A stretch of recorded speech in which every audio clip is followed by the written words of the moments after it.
আজকের ব্লগে তোমাদের সঙ্গে শেয়ার করছি আমাদের বাড়িতে কাতলা মাছের পাতুরি রান্নার একদম ঘরোয়া মুহূর্তগুলো।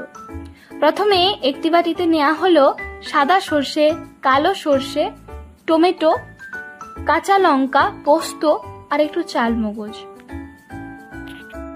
আর সাথে পরিমাণ মতো লবণ মিশিয়ে দেওয়া হলো। সব উপকরণ মেশিনে দিয়ে ভালো করে পেস্ট করে নেওয়া হলো। পাতুরি বানানোর মশলার জন্য এটা একদম পারফেক্ট।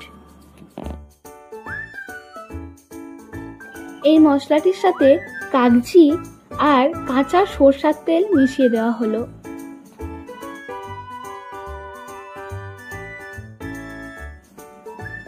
আমাদের বাড়ির পেছনেই কলা গাছ, সেখান থেকে বাবা এনে দিলেন টাটকা কলা পাতা। ওগুলোকে সুন্দর করে কেটে রাখা হলো সমান মাপ করে, যাতে পাতুরিগুলো ঠিক মতো ভাবে মোড়া যায়। তারপর মাছগুলোকে ভালোভাবে ধুয়ে গরম জলে সেদ্ধ করে নেওয়া হলো, সাথে সামান্য পরিমাণ লবণ দিয়ে।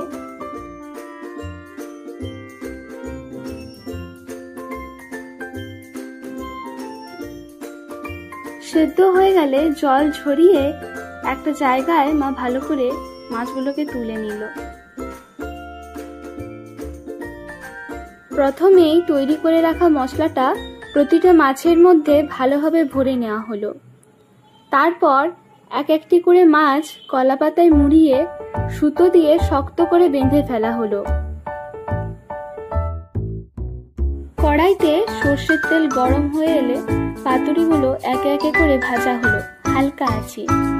ঘর জুড়ে ছড়িয়ে পড়লো সর্ষে আর কলা পাতার মিশ্র এক অপূর্ব গন্ধ। রান্না শুধু খাওয়া নয়, রান্না মানে একটা গল্প, আমাদের ঘরের গল্প। আজ সেই গল্পটাই তোমাদের সঙ্গে ভাগ করে নিলাম। দেখা হবে পরের একটি ব্লগে।